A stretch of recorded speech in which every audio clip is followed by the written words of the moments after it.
So hi everyone, thank you for coming. मेरा नाम Javed, doctor Javed. तो आज मई 10th 2020 आज खिजर हमें ज्वाइन नहीं कर सका, वो बिजी है। तो बेसिकली हमारे जो एजेंडा होगा वो कोरोना वायरस की अपडेट लेते हैं और उसके बाद छोटी सी डिस्कशन रखते हैं डायबिटीज़ के ऊपर और फिर उसके बाद क्वेश्चन और आंसर सेशन और फिर नेक्स्ट मीटिंग की प्लानिंग। तो स्टार्ट हम करते हैं अपने कोरोना वायरस के मैप के साथ थोड़ी सी अपडेट लेने में कि इस वक्त दुनिया भर में जो इन्फेक्शन है वो तकरीबन 4 मिलियन के करीब हैं। यूएस के अंदर 1.3 मिलियन और इसी तरह अगर हम दूसरे मुल्क देखते हैं, कुछ में स्लो डाउन हो रहा है और कुछ में अभी भी बड़ी तेज स्पीड से बढ़ रहा है इन्फेक्शन। इंडिया में 67,000 हैं, जर्मनी में 171 और मेरे ख्याल पाकिस्तान में 30 के करीब 30,000 हैं और स्वीडन में 26,000 है।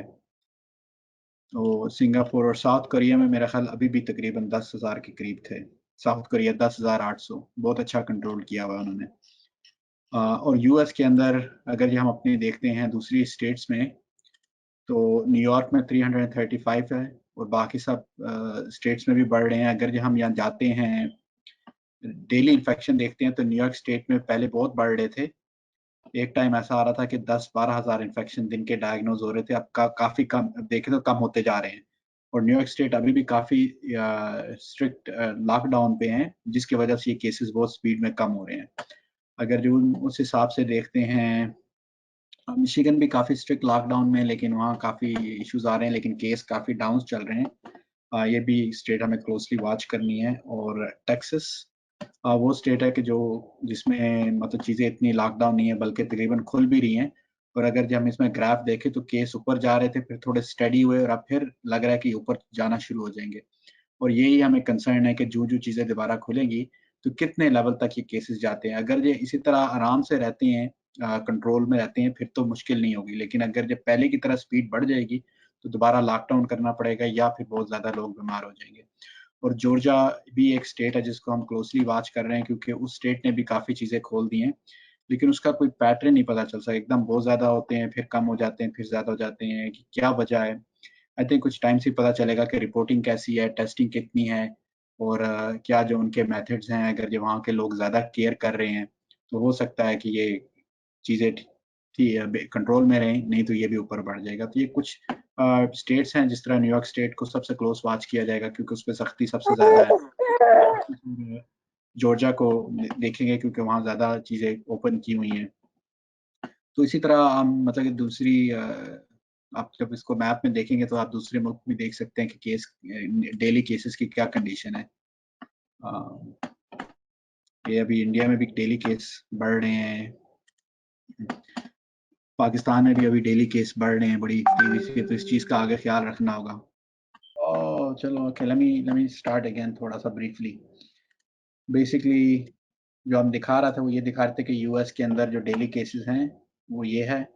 और अगर यहाँ पर स्टेट्स देख रहे थे तो वो ये देख रहे थे कि न्यूयॉर्क का जो ग्राफ है वो किस तरह नीचे आ रहा है और हमें यही देखना है। लेकिन उस तरह जब हम देखते हैं इधर मिशिगन का, तो ये अच्छा आ रहा है। ये 2 स्ट्रिक्ट लॉकडाउन पे स्टेट्स हैं।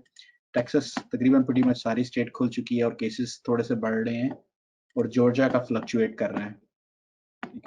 ये तो हमारी होगी कोरोना वायरस के मैप की अपडेट। अब बाकी जो हैं दूसरी चीज़ें कि कैसा वैक्सीन्स की अपडेट वो इसी तरह ही है कि रिसर्च में बहुत सारी वैक्सीन्स हैं, लेकिन अभी तक कुछ कहा नहीं जा सकता। और दवाइयों में भी जो है वो रेमडेसिविर एफडीए ने उसको इमरजेंसी में कहा है यूज़ करने को, वो डिस्ट्रीब्यूट कर रहे हैं। उसकी अभी भी रिसर्च चल रही है कि कितनी वो इफ़ेक्टिव होगी। लेकिन अभी भी वही अंदाज़ा है कि ये 2 साल तक का ही प्रोसेस है। और अगर जो कोई चीज़ बड़ी जल्दी आ जाती है तो उससे स्पीड अप हो जाएगी। और सोशल डिस्टेंसिंग अभी उसी तरह ही करनी है, मतलब कि आप बाहर जाएं, मास्क ज़रूर पहने। अब बल्कि और ज़्यादा लोग बाहर आ रहे हैं, जिसका मतलब आपको और ज़्यादा एहतियात करनी पड़ेगी। तो वही जो आप सारी एहतियात कर रहे हैं उसको उसी तरह जारी रखना है। कोशिश कम ही हो कि जो चीज़ें ग्रॉसरी स्टोर्स पे वो 1 या 2 ही ट्रिप लगे वीक की, या 2 हफ्ते में 1 लगे। तो ऐसा-ऐसा जॉब्स जो खुल रही हैं वहाँ आपको मतलब कि जॉब के हिसाब से प्रोटेक्शन लेनी है, सर्जिकल मास्क का बहुत ज़्यादा अवेलेबल होते जा रहे हैं, तो वो ज़रूर मंगवा लें। और बाकी जो चीज़ें हमने डिस्कस की थी, स्ट्रेस एंजाइटी की, आई थिंक वो काफ़ी इस इशू जो है वो सीरियस होता जा रहा है। मल्टीपल कॉल्स मैं भी अटेंड कर चुका हूँ, कुछ फैमिली कुछ फ्रेंड्स की, कि जहाँ ये डिप्रेशन और एंजाइटी और स्ट्रेस इशू बन रहे हैं। उसमें मतलब कि कई दफ़ा इंटरनल अपने घर में डोमेस्टिक वायलेंस, मियाँ बीवी के झगड़े, बच्चों के झगड़े, ये चीज़ें आ जाती हैं। तो आई थिंक अब स्केड्यूल को रूटीन में रखें, सुबह एक टाइम पे उठें, एक टाइम पे सोएं, खाने को अच्छा रखें और एक्सरसाइज ज़रूर रखें। एक्सरसाइज से जो परेशानी होती है वो ख़त्म हो जाती है। तो बाहर जाके एक्सरसाइज कर सकते हैं, बाहर वॉक कर सकते हैं। बस एहतियात है, जिनके घर खुले हैं, बाहर जगह खुली है, वो बहुत अच्छा है। जो सिटी में रह रहे हैं, बिल्डिंगों में रह रहे हैं, वहाँ ज़रा मुश्किल होगी, लेकिन फिर भी इसको एक रूटीन में रखें। और उसके बाद सबीना थोड़ी सी देर में ज्वाइन करेगी, वो बच्चों की अपडेट देगी, क्योंकि हम सुन रहे हैं कि अब जो न्यूयॉर्क में काफ़ी केसेस आए हैं जिसमें छोटे जो बच्चे हैं उनको इशू बने, और मेरा ख्याल 2-3 की डेथ भी हुई है। तो उसमें जो बच्चों के सिम्पटम्स आए हैं वो बेसिकली उनको कोरोना वायरस था, वो अब क्यों आए हैं, पहले क्यों नहीं आए? उसकी इशू ये है कि हो सकता है डिलेड रिस्पॉन्स हो के इन्फेक्शन ठीक हो गया, उसके बाद जो हमारे जिस्म में एंटीबॉडीज़ बनती हैं, उनकी क्रॉस रिएक्शन है जिसकी वजह से स्किन रैश, हार्ट की प्रॉब्लम। अभी वो बहुत छोटे तादाद में बच्चे हैं, लेकिन सब माँ-बाप को ये कहा जा रहा है कि एहतियात ज़रूर रखें। अगर जो उनके बच्चों को रैश नज़र आती है या वो बिल्कुल ठीक नहीं लग रहे, तो फिर उस केस में ज़रूर अपने डॉक्टर को कॉल करें और डिस्कस करें। तो यूँ ही सबीना जॉइन करेगी, मैं उसको बताऊँगा, वो और अपडेट दे देगी। तो इस ये मेरे बेसिकली कोरोना वायरस की अपडेट थी, और ज़्यादा तो मज़ीद चीज़ें नहीं है। अगर जी किसी और ने डिस्कस करनी है तो मुझे बता दे। क्वेश्चन है कि कुछ नए सिम्पटम्स की आर्टिकल्स वगैरह आ रही थी, तो आई थिंक वो आ रही हैं, लेकिन अभी कोई इतना उसपे कुछ चीज़ चेंज नहीं हुई। उसकी वजह ये है कि जो केसेस ज़्यादा हो रहे हैं, टाइम ज़्यादा मिल रहा है, रिसर्च आ रही है, तो उस हिसाब से हमें और ज़्यादा सिम्पटम्स चीज़ें मिल रही हैं, लेकिन ओवरऑल वही है। अभी मेरी एक डॉक्टर से बात हो रही थी जो न्यूयॉर्क सिटी में काम कर रही है, वो यही बोल रही है कि केसेस कम हो रहे हैं, लेकिन अभी भी अस्पताल भरे हुए हैं।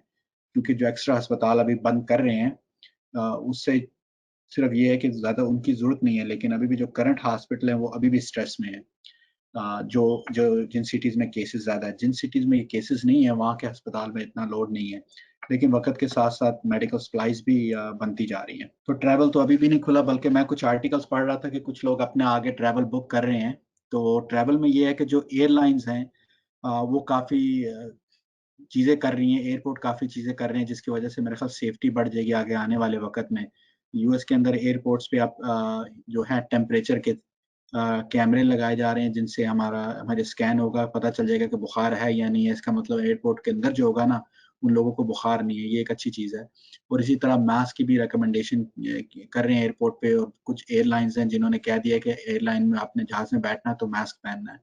और इसके साथ अब हर जहाज़ की हर फ्लाइट के बाद डीप क्लीनिंग की जाती है, और स्पेशल चीज़ें भी यूज़ कर रहे हैं सफाई करने के लिए, और सीटिंग एरिया को भी वो खुला कर रहे हैं। तो हमें अंदाज़ा हो रहा है वो चीज़ें बेहतर हो रही हैं। होपफुली जो चीज़ें खुलेंगी, उसके साथ-साथ, क्योंकि लोग भी अब समझ चुके हैं कि सोशल डिस्टेंसिंग क्या है, और आपने एहतियात किस तरह करनी है, उससे इन्फेक्शन का चांस कम हो जाएगा। एक जो ख़ास मेरे ख़्याल न्यूज़ में हम सुन रहे हैं, ये वाक़या तो बहुत थोड़ा है, लेकिन मेरे ख़्याल ये यूएस की ज़्यादा फिनोमेना है, क्योंकि यहाँ हर तरह का लोग हैं, और हर तरह के लोग समझते हैं कि हमारा राइट हर चीज़ पे है। तो कुछ लड़ाई, कुछ चीज़ें मास्क पहनने पे हो रही हैं। तो मेरा ख़्याल अगर ये ऐसी सिचुएशन में आता है, तो बजाय किसी से झगड़ा या आर्ग्यू करने की, बेहतर ये है कि वहाँ से हट के चले जाना। कोई मकसद नहीं होगा लड़ाई करने का या बहस करने का। ये मेरी कोरोना वायरस की अपडेट इस वक़्त खत्म हुई। मैं ये सोच रहा था कि क्योंकि इतनी अपडेट्स तो ज़्यादा है नहीं, तो हम 2 काम कर सकते हैं। एक तो इस मीटिंग को एवरी 2 वीक्स कर देते हैं, बजाए कि एवरी वीक करने के। अनलेस अगर जो मुझे लोगों को पसंद है, तो फिर हम हर वीक कर लेते हैं। जिस तरह मुझे फीडबैक मिलेगी, मैं उसके हिसाब से कर लूँगा। और दूसरा, हर मीटिंग के एंड पे मैं चाह रहा हूँ, क्योंकि अब मीटिंग की अपडेट थोड़ी होती है, क्वेश्चन और आंसर भी थोड़े होते हैं। तो हम इस अपॉर्चुनिटी को लेते हैं और कोई ना कोई मेडिकल डिजीज को डिस्कस कर लेंगे। आज मेरा मकसद था कि मैं डायबिटीज को डिस्कस करूंगा और उसके साथ अगर जो कोई क्वेश्चंस हैं तो वो भी आंसर कर देंगे, और नेक्स्ट मीटिंग पे भी अगर जो मुझे हमें टेक्स्ट कर देंगे किस टॉपिक पे मैं बात करूं तो हम फिर उस टॉपिक को ले लेंगे, नहीं तो मैं फिर जो मेरी लिस्ट में है हम उस टॉपिक पे डिस्कस कर लेंगे। इसका मकसद ये होगा कि ओवरऑल इस चीज़ का हम फ़ायदा उठाएं और भी सेहत को बेहतर करें। तो मैं डायबिटीज़ का लेक्चर शुरू करता हूं, और अगर जो कोई क्वेश्चंस हैं तो चैट में भी लिखते हैं, और वैसे भी आप माइक्रोफोन अपना अनम्यूट कर सकते हैं और बात कर सकते हैं। Oh, Mansoor, I'm here. I'm on Shmirza's phone. There was an issue with my phone. Okay. कल वो बच्चों का मैंने अपडेट किया था कि बच्चों को जो डिलेड रिएक्शंस हो रही हैं similar to Kawasaki rash, sudden heart attack, मतलब कार्डियक अरेस्ट, और तो अगर ये वो जो मतलब मल्टी सिम्टम्स इन्फ्लेमेटरी है issues, if you want to give us a little bit of an update while I set up the diabetes lecture. I mean, pretty much the update. They've just been noticing that a lot of kids were presenting with these symptoms. Kawasaki's is an inflammatory disease. Like, it's a condition that presents with fever, and you have like a few other symptoms, like mucosal symptoms. You can have a rash. There's a few others, and usually you wouldn't know, but it has a different course of treatment where you have to get steroids and even IVIG, which is much more advanced. What we would need to discuss in this group, but there's something that they've noticed that kids were presenting with, and they found a correlation. And this is as we notice as the disease presents itself, and as more data is being collected, you're going to start finding these links, that in research, and that's how research kind of goes forward, and that's where we can make these links. So there really isn't much more to add for. It's still the same criteria. You should all have the hotline number that you should call if you think your child is having any symptoms that might be similar to coronavirus, or just in question necessary. I know a lot of people's doctors are doing telemedicine. Give them a call or call the hotline, and you tell them my child is presenting with a fever, or presenting with GI symptoms, or presenting with this rash. Most of them can kind of guide you accordingly, and I think that's, for the most part, that's what it is. And unless somebody has anything in particular about question about that, but yeah. तो ठीक है, आई think ये बड़ा ज़रूरी है, मतलब कि बहुत परेशानी वाली बात नहीं है, सिर्फ ज़रूरी है कि उसको वॉच करना। क्योंकि इनिशियल तो यही कहा गया था ना कि कोरोना वायरस इटसेल्फ इतना मसला नहीं दे रहा, लेकिन मेरा ख्याल ये जो पोस्ट इन्फेक्शन प्रॉब्लम्स हैं इसके लिए थोड़ा देखना पड़ेगा, और टाइम के साथ और भी चीज़ें रिसर्च आ जाएगी, और अच्छा है कि स्कूल नहीं खुले हुए और आगे गर्मियों की छुट्टियां भी हैं, तो आई थिंक ये चीज़ें फेवर में है। And I think the other thing is, I don't know, but everybody can find out from their local school district that they are discussing things for the fall already. They're kind of asking physicians, they're, going to institutions, just finding out their recommendations. Some schools, I know, they're thinking of maybe doing like half homeschooling and half in school, which the in school might be like half the students will come during the day, like come during early hours, and then half will come during late hours.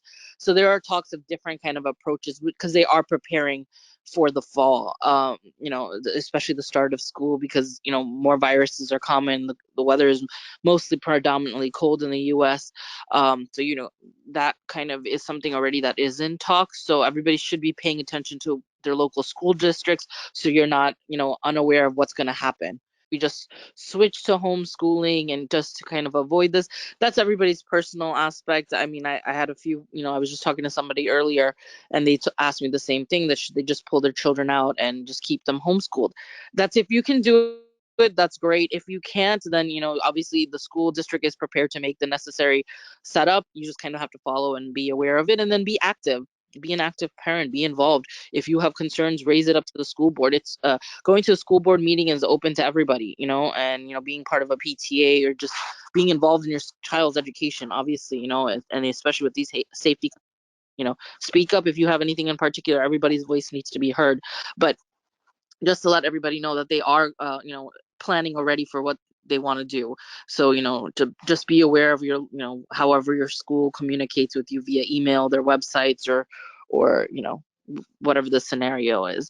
And it just, as we know, things are opening up now, so you just want to as we've stated before and before, things will open up slowly, surely. People will have to go back to work, but you still have to use the necessary precautions, wearing your mask when you're going outside, coming back, hand sanitizers, making your own sanitizer, making your own wipes. All those things are going to be something that's a necessity, and it's going to be ongoing until, we really don't find a solution or treatment or even a vaccine eventually. All right, thank you so much for the update, Sabina. I think there is a question about how does homeschooling work. मुझे तो इतना idea नहीं है homeschooling का. So basically, homeschooling works in different routes. Some homeschooling, they have actually organizations you can sign up for, and they will guide you accordingly. They give you curriculum. Other ones you kind of have to can purchase on your own, and you check with your local school district, and they will kind of guide you on what the recommendations. Because every state is different, right? So you have to make sure you follow what your state guidelines are, and kind of go from there.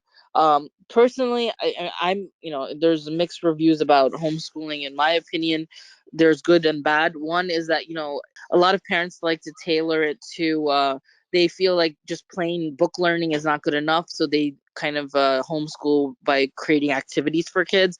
Like, instead of learning history from a book, they'll take them to a history museum and guide them through it. So that's other sorts of homeschooling. Now, you really can't do that active kind of homeschooling that some parents do right now because of the current situation. But there are guidelines, and there's a lot of organizations out there that will give you a curriculum. You might have to purchase it, but they give you lesson guides. They give you everything that you need to kind of, for a kindergarten or a first grader or fifth grader or sixth grader. So that's the kind of process it is. Now, the other issue with homeschooling is that those that are against it feel like the kids won't get enough social interaction, that you get, and the sense of responsibility that you have to be at school at a certain time, you have to be in this class as you learn to move about, go about, and you also have, make friends, meet other people. So it's a double-edged sword. It's, if you like it, go for it. If you don't, both sides have arguments for each.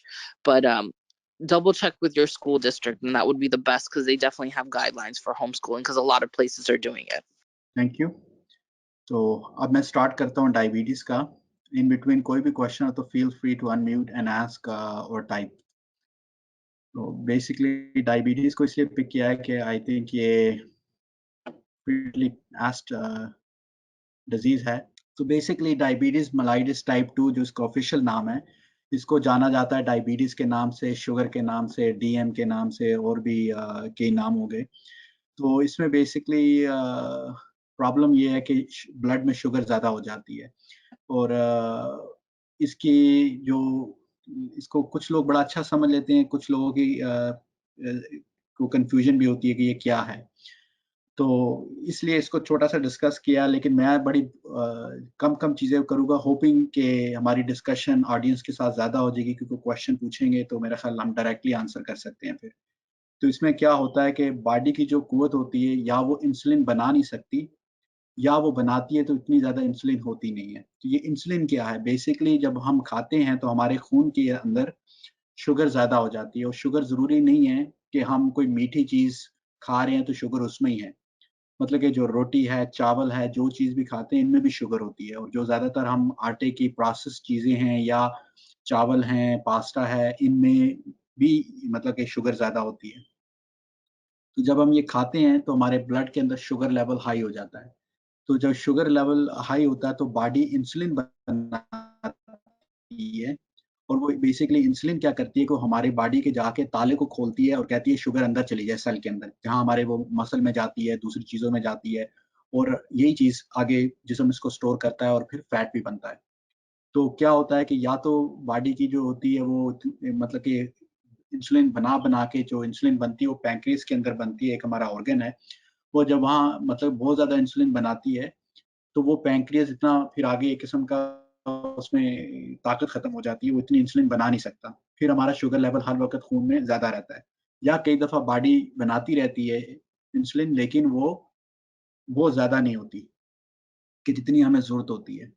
तो अगर ये insulin जिस समय ना हो तो naturally जब हम अपने मसलों को चलाते हैं, एक्सरसाइज़ करते हैं, तो हमारे मसल इस तरह मतलब इलास्टिक की तरह बंद खुल होते हैं. तो इसके अंदर वो जो चैनल होते हैं जिससे ग्लूकोज ने अंदर जानी होती है, जब वो खुलती है तो इसमें कहा जाता है कि एक्सरसाइज करना ज़रूरी है, क्योंकि उससे शुगर लेवल कम हो जाता है खून के अंदर। तो इसके मतलब सिम्पटम्स क्या होते हैं? कई तो लोगों को बिल्कुल नहीं पता होता कि उनको डायबिटीज़ के सिम्पटम्स हैं, क्योंकि ये आहिस्ता-आहिस्ता जिस्म में होती है और जिस्म उसे एडजस्ट कर लेता है। और कुछ लोग आते हैं, मरीज़, वो कहते हैं मुझे कई दिनों से या कुछ महीनों से प्यास बहुत लग रही है, या मुझे पेशाब बहुत ज़्यादा आता है, या मेरी जो नज़र है वो धुंधली हो रही है, और वो आँखों के डॉक्टर के पास जाते हैं, वो आपको वापस दूसरे डॉक्टर के पास भेजता है कि चेक करो डायबिटीज़ के लिए। तो ये कुछ साइन्स होते हैं जब बेसिकली खून के अंदर शुगर का लेवल ज़्यादा हो जाता है। तो ये हमें अर्ली साइन मिलते हैं, और कुछ रूटीन में भी चेक किए जाते हैं, क्योंकि कई लोगों को ये साइन नहीं होते। तो चेक करने के लिए हमारे पास कुछ जो चीज़ें हैं वो ज़्यादातर ये है कि ब्लड वर्क किया जाता है। ब्लड वर्क में अगर ये A1C, हम मतलब सबको पता होना चाहिए, स्पेशली जिनकी डायबिटीज़ है, कि उनका A1C क्या है। ये जो A1C होता है, ये ब्लड में एक लेवल होता है जो 3 महीने की हमें एवरेज में बताता है कि ब्लड ग्लूकोज़ क्या चल रही थी ब्लड के अंदर पिछले 3 महीने के एवरेज में। अगर ये नंबर 6.5% से ऊपर आता है तो ऑफ़िशियली डायग्नोज़ हो जाता है डायबिटीज़ का।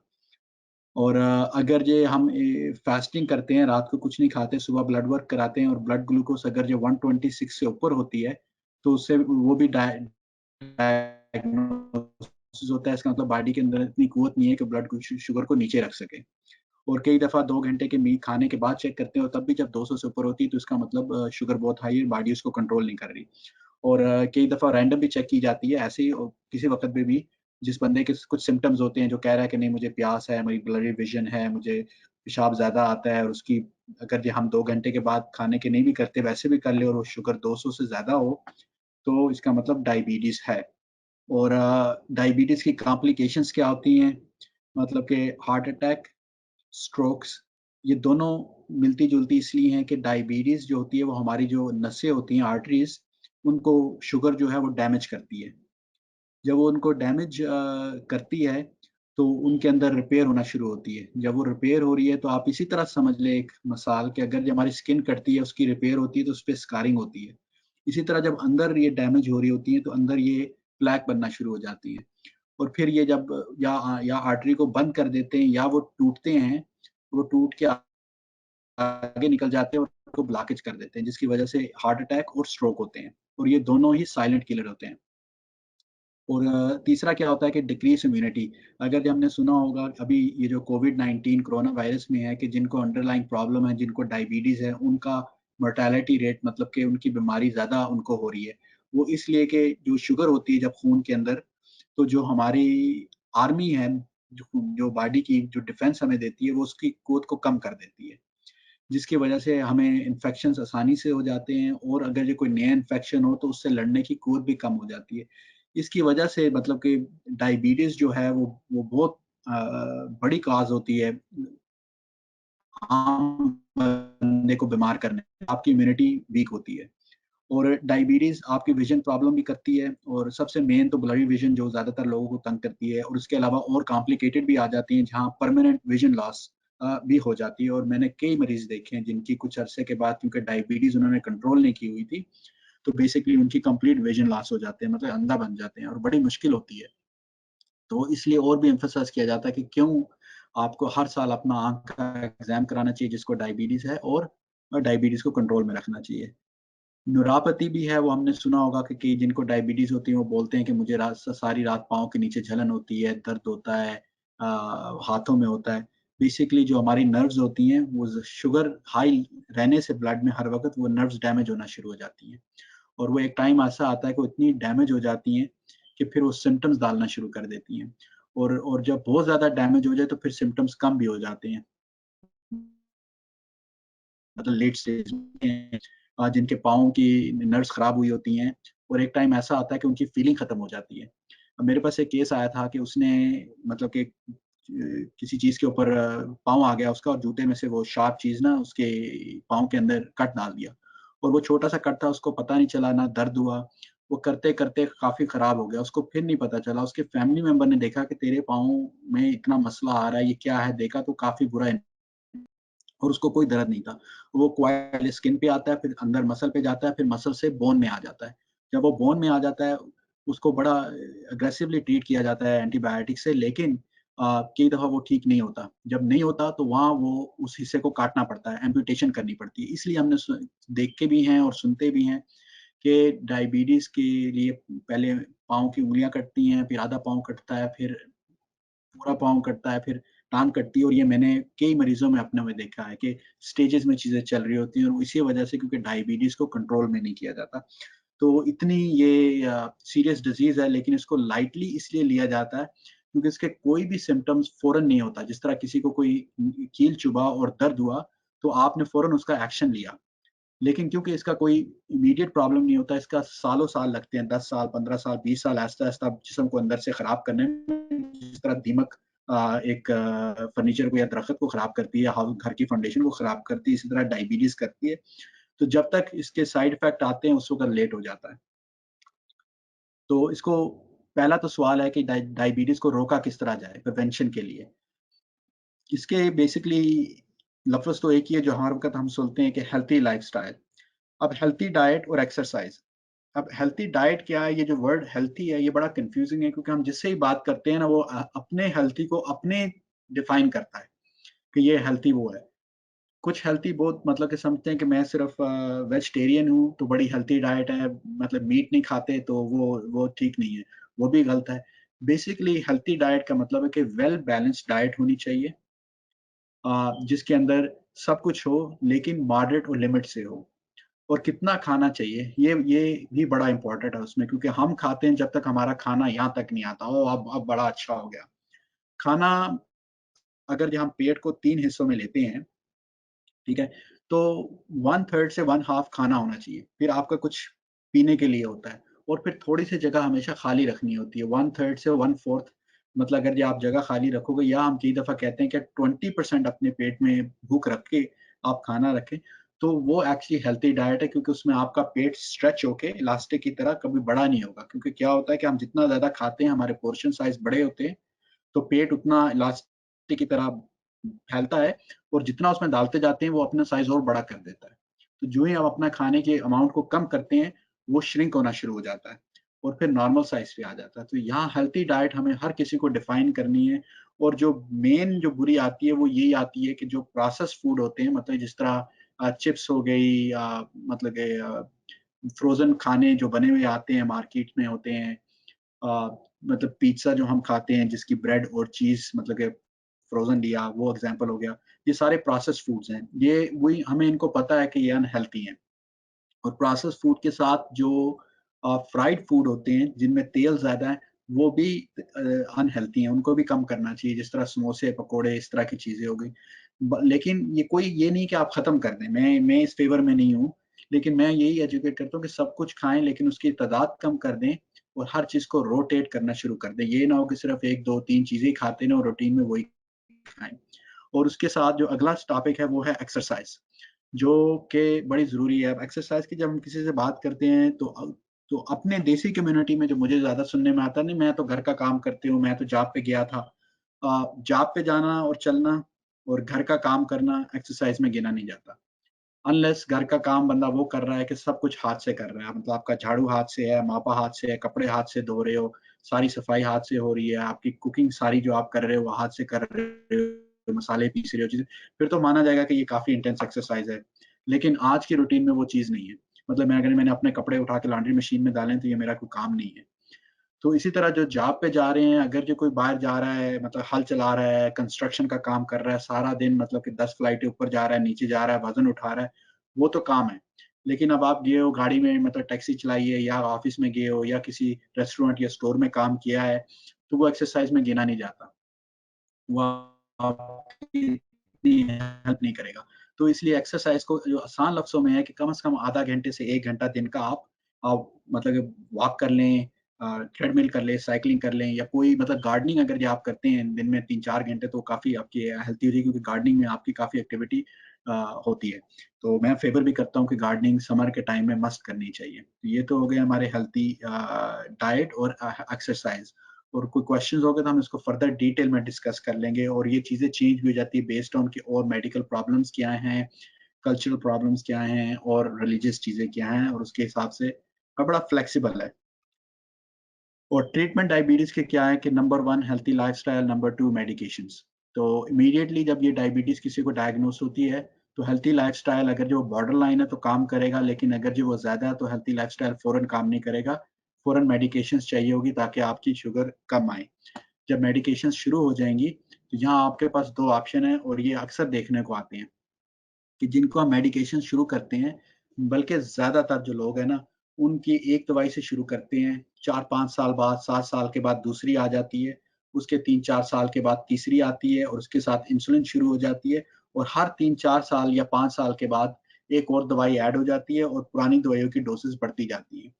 और जितनी टाइम गुजरता जाएगा उतनी ज्यादा दवाइयां आती जाएगी, और सवाल पैदा होता है कि ऐसा क्यों, जबकि मैं दवाई ले रहा हूँ तो ठीक हो जाना चाहिए। तो कोई भी अभी तक दवाई ऐसी बनी नहीं है इंसुलिन के ट्रीटमेंट, ये सिर्फ उसको कंट्रोल करने के लिए है। और यहाँ इस चीज को हमें सेपरेट करना है। जो ही हम किसी को डायबिटीज की दवाई लगाते हैं, वो बंदा समझता है उसको फ्री टिकट मिल गई है क्योंकि ब्लड ग्लूकोज कम हो गया, अब वो ज्यादा खा सकते हैं। अब वो ज्यादा खाते हैं, शुगर हाई हो जाती है, हम एक और दवाई ऐड कर देते हैं या उसकी डोज तेज कर देते हैं, फिर वो और जाके ज्यादा खाते हैं और बढ़ जाता है, और ये साइकिल चलता रहता है, जिसकी वजह से डायबिटीज कंट्रोल में नहीं होती। इसका जो बेस्ट तरीका ये होता है कि इस जो ही आपने दवाई स्टार्ट की उसके साथ लाइफस्टाइल करो, साल में अडाप्ट करोगे तो ये आपकी ब्लड शुगर कम होना शुरू हो जाएगी, उसके साथ होपफुली दवाई की डोज कम होना शुरू हो जाएगी, और कुछ लोगों में कंप्लीटली उतर जाती है, कुछ लोगों में कम हो जाती है। और लाइफस्टाइल, इसका एक्चुअल जो ट्रीटमेंट है वो लाइफस्टाइल है, लेकिन हमने रिवर्स किया हुआ है। हम मेडिकेशन को ट्रीटमेंट समझते हैं और हेल्थी लाइफस्टाइल को अल्टरनेटिव मेडिसिन समझते हैं, लेकिन डायबिटीज में मेरे पास अभी एक और पेशेंट थे, काफी हाई इंसुलिन लेवल, दिन में 2 दफा ले रही थी। इसी तरह काफी डिस्कशन हुई, हम बैठे, हमने हेल्थी लाइफस्टाइल को बनाया, एक्सरसाइज और खाने को बनाया। इस वक्त उसकी इंसुलिन तकरीबन 80% अपनी डोज से कम हो चुकी है, दिन में एक दफा, वो भी थोड़ी सी अमाउंट। अब वो चलती रहेगी, वो बेहतर नहीं होगी, लेकिन इतनी ज्यादा ऑलमोस्ट 80-90% बेहतर हो जाना इज जस्ट अनरिमार्केबल। तो इसलिए हेल्थी लाइफस्टाइल के ऊपर हमें फोकस करना है। और अब क्वेश्चंस और आंसर्स, फिर हम इसको और डिटेल में देख लेंगे। तो क्वेश्चन है, how much walk we should do. मतलब कि टेक्निकली वॉक तो इतनी होनी चाहिए कि कम से कम आपको लगे कि आप थके हो। तो नॉर्मली 1 घंटे की वॉक दिन में बहुत अच्छी है, या आधे घंटे में अगर आप स्पीड वॉक करते हो या जॉग करते हो या ट्रेडमिल करते हो तो वो बड़ी अच्छी अमाउंट हो जाती है। और वॉक के लिए जो है ना, एक्चुअली जो ये ट्रैकर्स हैं, फिटनेस ट्रैकर्स, ये बड़े आइडियल हैं। मतलब इनमें कम से कम 10,000 स्टेप दिन के होने चाहिए, बल्कि गोल 10,000 से ऊपर होना चाहिए। तो अगर ये ले लिए जाए तो मेरा ख्याल ये एक्चुअली बड़े अच्छे इनकरेज होता है इससे बंदा चलने से। तो मैटर फैक्ट, अगर जो यहाँ अबू हैं तो हमें ज़रा एक्सपीरियंस बताएंगे कि आपका ट्रैकर का कैसा चल रहा है, क्योंकि शुरू में जब मैंने कहा था आपको ट्रैकर पहनने के लिए तो आपको मुश्किल आ रही थी इस फिटनेस ट्रैकर के लिए, और आपका करना चाहे तो फील फ्री।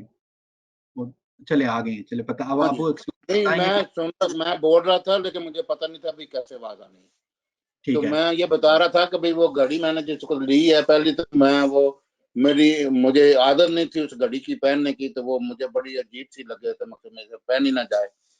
फिर वो मैं मतलब इतना आदी हो गया कि फिर मेरा उतारने को भी दिल ना करे। फिर मैं पाकिस्तान गया तो वो भी मैं साथ ही ले चला गया।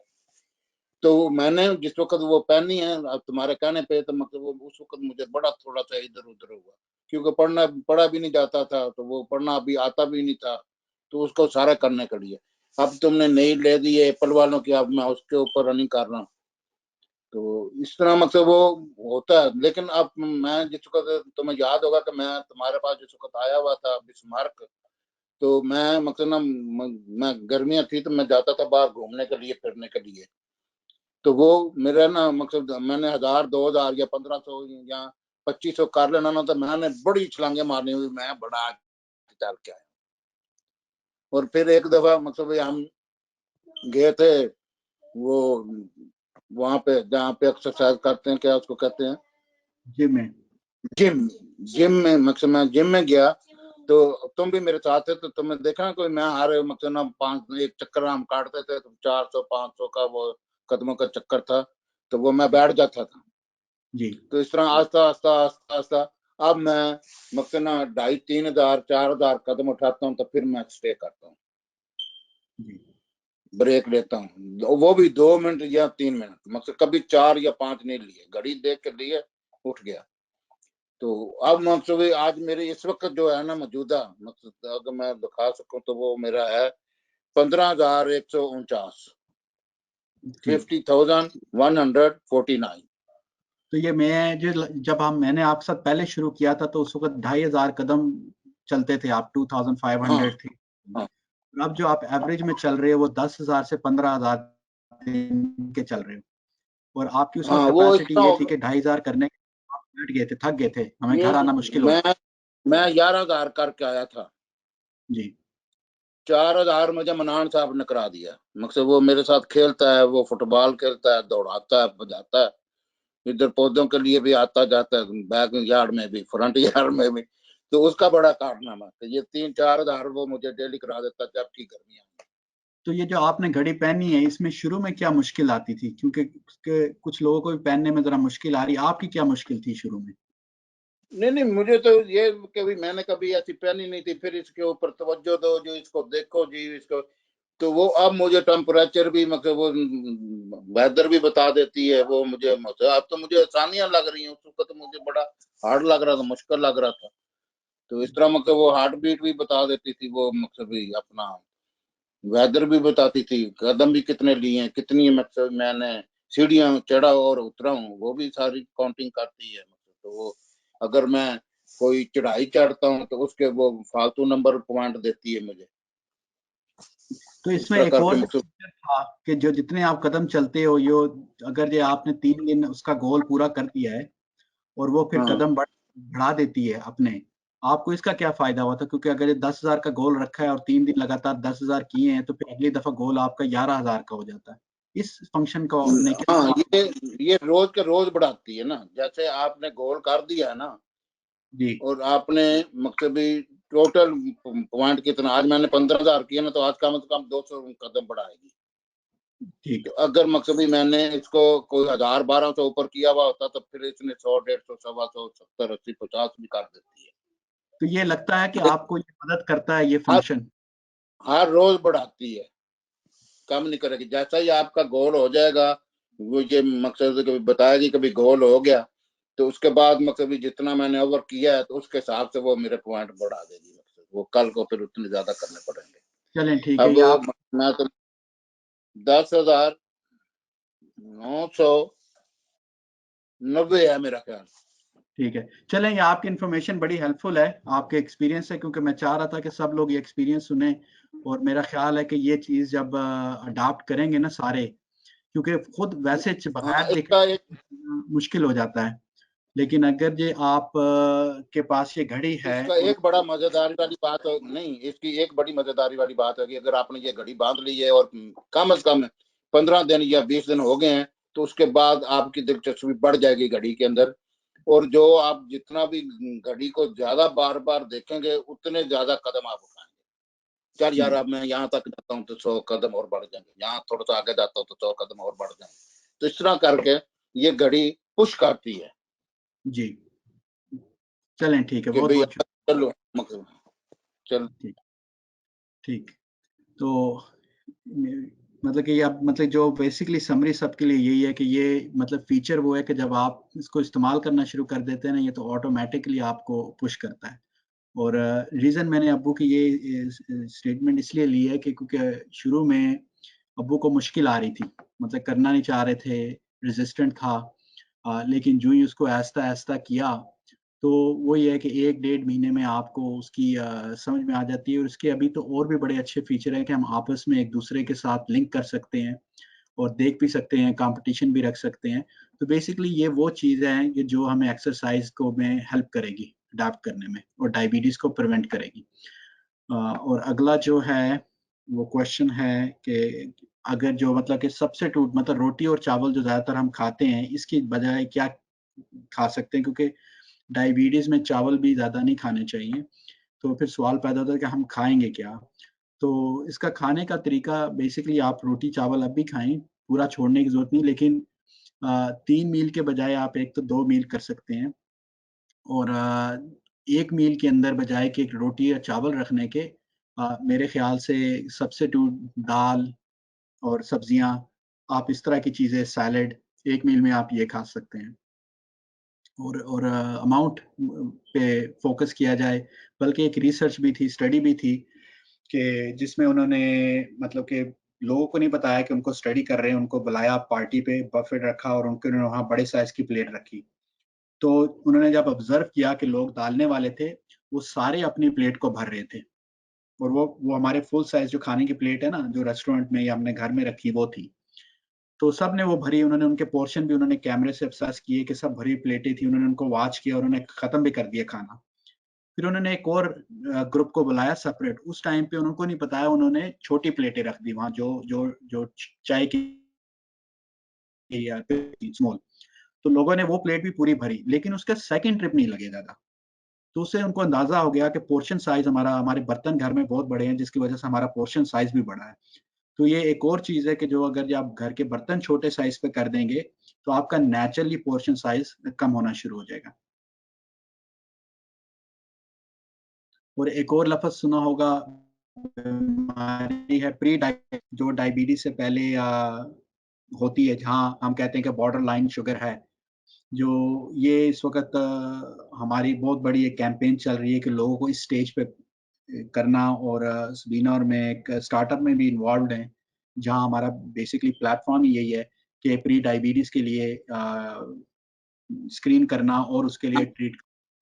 तो वो भी एक ऐसी चीज़ है कि आप जब अपने डॉक्टर से रेगुलर अपॉइंटमेंट लेगी, तो आप पूछना कि अगर ये प्री डायबिटीज है, तो वो आपको ज़्यादा अच्छा इनकरेज मिलेगा तो और भी रोकने का।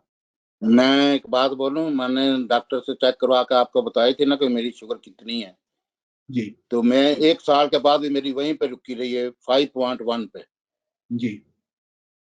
तो ये मकसद आप बताओ इनको, कभी मैंने मकसद भी अब्बू से ये कराया मकसद, तो उसकी वजह से उनकी भी रुक गई, वरना मैं बॉर्डर क्रॉस कर जाना था।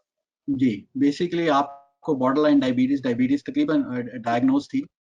तो उसके बाद ये सिर्फ वॉक करने से और थोड़ी डाइट बेहतर करने से, मतलब कि आपको डायबिटीज भी नहीं हुई और बल्कि अब नॉर्मल लेवल पे भी आ गई है A1C। तो ये मतलब कि हमारे पास एक किस्म का लाइव एग्जांपल है इस वक्त ऑडियंस में। तो चलें ठीक है, यूं करते हैं। और तो how much salad should we eat instead of roti? I think इसका खाना कितना है हिसाब आपको ही करना है कि खाना तब छोड़ दें जब आपको लगे कि मुझे अभी भी थोड़ी सी भूख है। इसको शुरू शुरू में असेस करना बड़ा मुश्किल है, लेकिन जब हर वक्त प्रैक्टिस करते रहेंगे तो 3 महीने में आपको बड़ा अच्छा अंदाजा मिल जाएगा।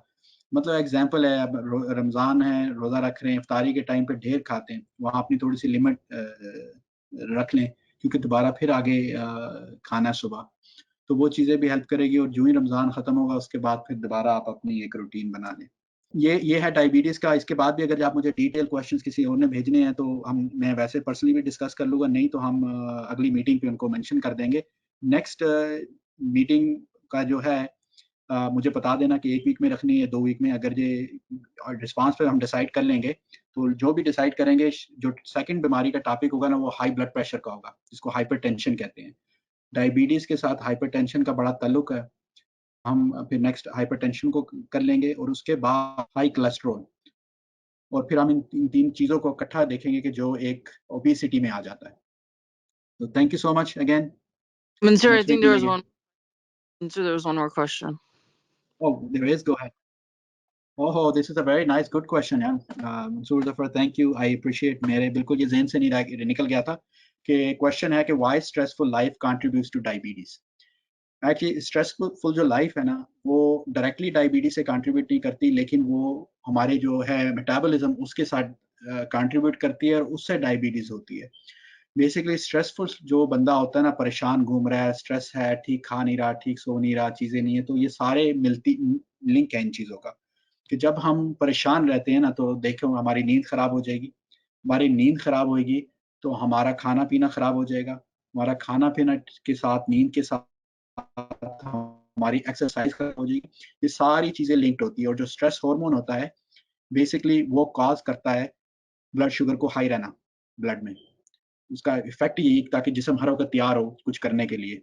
तो वो स्ट्रेस में आपकी शुगर लेवल भी हाई रहता है। अब आपकी सारी जो है वो चीज़ें खराब हो जाती हैं, उससे आपका मेटाबॉलिज़्म ठीक नहीं चलता, जिसकी वजह से वो डायबिटीज़ होती है, और डायबिटीज़ और ज़्यादा भी खराब हो जाती है। तो अगेन की फैक्टर जो है वो आपको अपनी स्ट्रेस लेवल का कम रखना है। और हमारे यहाँ यूएस में, बल्कि अब तो पूरी दुनिया में ही है कि ऐसा ऐसा स्ट्रेस लेवल बढ़ते जा रहे हैं, जबकि चीज़ें आसान ज़्यादा होती जा रही हैं। उसकी मेन वजह ये है कि हम चीज़ों को प्रॉपर तरीके से यूटिलाइज़ नहीं कर रहे, और ज़्यादा परेशान रहते हैं और अपने लिए टाइम नहीं निकालते। मतलब कितनों से बात होती है, मैं बिज़ी हूँ, मैं बिज़ी हूँ, क्वेश्चन है कि क्या बिज़ी हैं? जिसमें अपने लिए टाइम नहीं निकल रहा, जो कम से कम दिन के लिए आधा घंटा या 1 मिनट लेना है। और स्ट्रेसफुल से एक और चीज़ भी आई कि स्ट्रेस कम करनी चाहिए और किस तरह कम होती है। अगर जो दिन में हम 3 या 4 दफ़ा 3-3 4-4 मिनट अपने लिए निकाल लें, आँखें बंद करके गहरा साँस लें और कुछ ना सोचें, तो एक्चुअली ये आपको रीसेट कर देता है और आप फिर दोबारा फंक्शनल हो जाते हो। अब कई दफ़ा ये खुद चीज़ें करना मुश्किल होती है, लेकिन अब जो नई ऐप्स हैं, नई ये जो फ़िटनेस ट्रैकर हैं, नई वॉचेज़ हैं, इन चीज़ों ने उस चीज़ को आसान कर दिया। अब जिस तरह मेरे पास एप्पल की घड़ी है, मैंने उस पे सेट किया हुआ है कि हर 6 घंटे के बाद वो मुझे अलर्ट दे देती है कि 1 मिनट के लिए मुझे हर चीज़ से रुकना है और गहरा साँस लेना है। उससे दोबारा बॉडी आपकी रीसेट हो जाती है और स्ट्रेस लेवल कम हो जाता है। तो इस तरह मल्टीपल चीज़ें हैं, मेडिटेशन, योगा, आई थिंक ये सारी चीज़ें हेल्प करेंगी स्ट्रेस कम करने में। और एक गुड प्लानिंग, मतलब कि मे बी इसको हम स्ट्रेसफुल को लाइफ को एक टॉपिक खुद रखते हैं और उस पे डिस्कस करते हैं, लेकिन इस तरह उसका ताल्लुक बनता है। सो वेरी गुड क्वेश्चन, बहुत अच्छा। चलें, सबका बहुत-बहुत शुक्रिया अटेंड करने का। तो फिर अगली दफ़ा मिलेंगे।